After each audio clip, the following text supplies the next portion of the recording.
Peter, I want to move to a stickier subject, even than Maine, Iran. The Iranians don't seem to be particularly interested in ceding control of the Strait of Hormuz. Donald Trump is not particularly interested in the historic landmark memorandum of understanding that was signed and almost immediately forgotten. It looks a lot like we're just in perpetual war with Iran. Yeah. Is that fair to say? Yeah. No, I think it's exactly right. It turned out to be a memorandum of misunderstanding. They didn't actually agree on what they actually agreed on. And this wasn't even the hard part, right? This was just the preliminary thing in which we say we stop shooting at each other so then we can talk about the things that are really hard. We couldn't even get through that. So it does suggest that we're not going to see a decisive agreement of any sort in the near term if we can't even get the short-term thing going. And clearly, President Trump doesn't seem eager to relaunch the full-scale war that he had at the very beginning. That's not going to help his Republican candidates in Maine or anywhere else. So we're in this kind of middle ground, right? This kind of stasis where a little bit of war and a little bit of peace, a little bit of diplomacy, and no actual resolution. And I'm not sure politically how that plays in the midterms, but that's on the factor at play, both in terms of how the White House looks at it and how the Iranians look at it, because they know our clock just like we do. Right. But I wonder if in terms of the midterms, I wonder if this is now just kind of perpetual background noise in a kind of way. It's just like there's always going to be this Iran problem.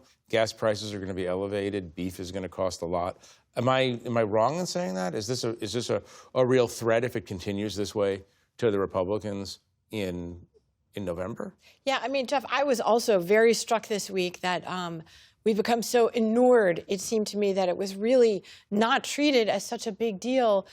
Remember that, for the previous 15 years, just the mere thought of the United States striking Iran, even in a single bout of airstrikes, was considered to be, one of the major debates that engaged foreign policy over and over again. And yet, Donald Trump just sort of casually now goes back to war, and the world just sort of shrugs its shoulders to a certain extent. And I was really struck by that Trump does this thing where he gets people accustomed to the previously unthinkable with remarkable speed. So he may be baking that into our politics, understanding that an achievable deal is not within sight, and so getting people used to the idea that this is going to continue. I think it represents a continued misreading on the part of the administration. They don't seem to have had a very good understanding of the dynamics with their Iranian interlocutors. They seem to have gotten it wrong over and over again about what they were even talking about. What could Trump or the Iranians do to advertently or inadvertently escalate this out of control? I mean, I think there's any number of scenarios, which is exactly why previous American administrations, Democrats and Republicans, didn't go down this route of opening up an open-ended conflict with Iran, because there are so many possibilities. And that was even before the age of drone warfare. You've seen America's partners in the Gulf extremely and increasingly unhappy, both because of the economic damage to their oil and energy businesses, also civilian populations. There's the possibility of terrorism.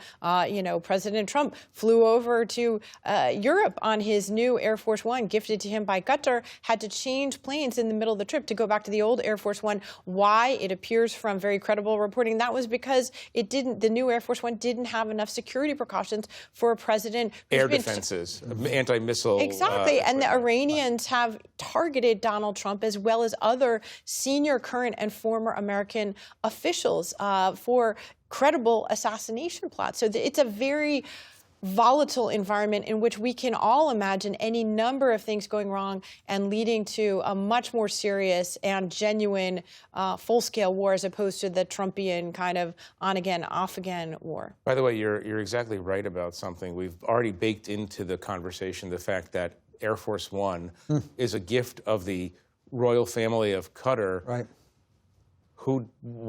Imagine if President Obama, President Biden, President Bush had taken a gift from an oil emirate, a non-democratic oil emirate, essentially, it would have been the scandal to end all scandals. But here we are just talking about it like it's normal.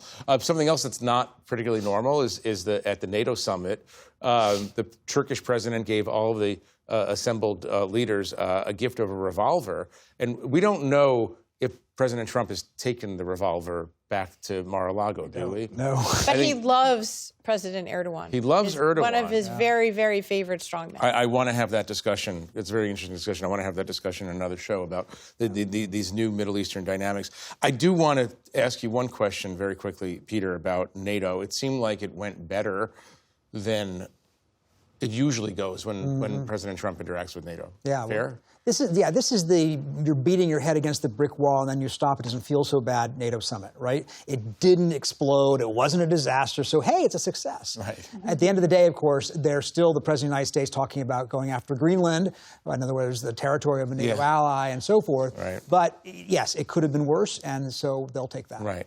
Leanne, question about Mitch McConnell. We don't really know how bad shape he's in. His office isn't saying. We've seen this again and again on Capitol Hill where public officials don't tell the public what's going on. Can you shed any light on this? Yeah, and there's really no accountability for it. There's nothing they can do. Mitch McConnell is not running for re-election. But the reality is we don't know the state of his condition.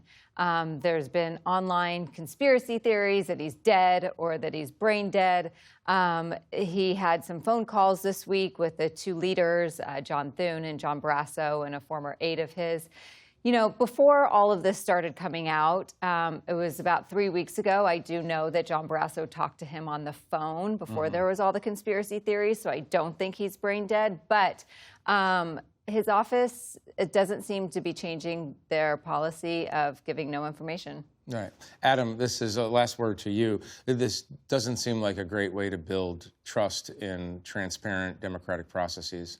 No, and people, flatly no. Right, people have long sort of distrusted that the information they're getting from Congress is true, that their representatives are telling them the truth. And if you're not willing to just sort of be upfront, I think if there is a unifying theme of this whole thing, it's be upfront and have some character about it.